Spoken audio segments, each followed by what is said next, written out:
नाजरीन, आप सबको ईद पेंतिकोस्त बहुत बहुत मुबारक हो। आज के दिन रसूलों पर खुदा का पाक रूह नाजिल हुआ था और ईद खमसीन मनाने के लिए जो लोग आए थे उनमें बहुत सी ज़ुबानें बोलने वाले लोग थे। और जब रसूलों पर रूह पाक नाजिल हुआ, ये आग के से शोले की ज़ुबानें थीं जो उनको दिखाई दी और उन पर नाजिल हुई।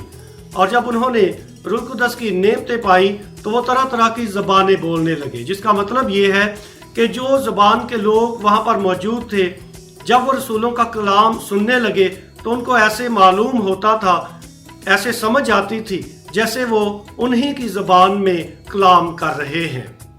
यकीनन पाक रूह की नेमतें, पाक रूह के फल बहुत से हैं और ये हमारी शख्सी ज़िंदगी यानी रूहानी ज़िंदगी, ईमानी ज़िंदगी में तरक्की के लिए और कलीसियाई ज़िंदगी की तरक्की के लिए यानी दूसरों की बेहतरी और भलाई के लिए खुदा हमें ये नेमतें देता है।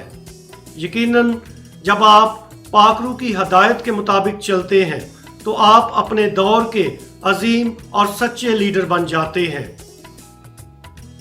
मुकद्दस मत्ती की अंजील उसके 12वें बाब की 31वीं आयत में लिखा है कि इसलिए मैं तुमसे कहता हूँ कि आदमियों का हर गुनाह और कुफर मुआफ किया जाएगा, मगर जो कुफर रूह के हक में हो वो मुआफ ना किया जाएगा। रूह के मुतल्लिक ये कौन सा कुफर है, इसकी हम ज़रा गहराई में जाएंगे और कैथोलिक कलीसिया की जो मजहबी तालीमात हैं इसकी रोशनी में देखेंगे कि वो कौन से गुनाह हैं जो रूह के खिलाफ हैं और जो मुआफ नहीं किए जाएंगे। ना उम्मीदी सबसे बड़ा गुनाह है कि जब आप खुदा की निजात की उम्मीद खो बैठते हैं कि खुदा का फजल सब कुछ है और खुदा का फजल हमें बचा सकता है। ये हकीकत है कि खुदा का फजल हमारे लिए सब कुछ है और हम खुदा के फजल के तहत बचाए जाते हैं। लेकिन जब आप खुदा के इस फजल से, रहम से ना उम्मीद हो जाते हैं तो ये ना उम्मीदी रूह के खिलाफ गुनाह है। खुदा के रहम और मुआफी को दानिस्ता तौर पर कबूल ना करना, बल्कि खुदा के रहम और उसकी मुआफी को रद्द करना, यह भी पाक रूह के खिलाफ गुनाह है। तीसरा गुनाह यानी इस वहम में रहना कि मैं अपने आप को खुद बचा सकता हूँ, या ये ख्याल करना कि तौबा के बगैर ही खुदा मुझे बचाएगा। एक और गुनाह जो रूह के खिलाफ गुनाह है वो ये है कि अपने आप को ना तब्दील करने का मजबूत इरादा कर लेना और गुनाह की राह पर चलते रहना। एक और गुनाह जो रूह के खिलाफ गुनाह है वो ये है कि जानते हुए भी गुनाह की राह पर चलते रहना और अपने ज़मीर की आवाज़ को ना पहचानना और अपनी राहों को तब्दील ना करना।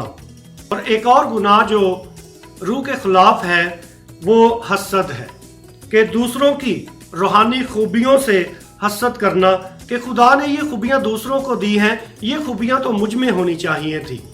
दूसरों से हसद करना और उनकी रूहानी तरक्की से हसद करना, ये भी रूह के खिलाफ गुनाह है। आइए आजकल के दौर में हमें जिस ज़बान की ज़रूरत है, दुआ करें कि खुदा का रूह हमें वो नेमतें दे। आजकल के दौर में जहाँ पर इंसान दहशतगर्दी की ज़ुबान बोल रहा है, अपनी खुद गर्जी की ज़ुबान समझता और बोल रहा है, ऐसे दौर में ज़रूरत इस बात की है कि हम मोहब्बत की ज़ुबान बोलना सीखें, हम अमन और सलामती की ज़ुबान बोलना सीखें, ताकि हम खुदा की नेमतों को, पाक रूह की नेमतों को, पाक रूह के फलों को इस मुआशरे में अमन कायम करने का वसीला बने और तमाम तर नेमतों को खुदा की बादशाहत की तामीर के लिए, दूसरों की बेहतरी और भलाई के लिए इस्तेमाल करना सीखें। आप सबको रूह कुदस के नज़ूल की ईद बहुत बहुत मुबारक हो।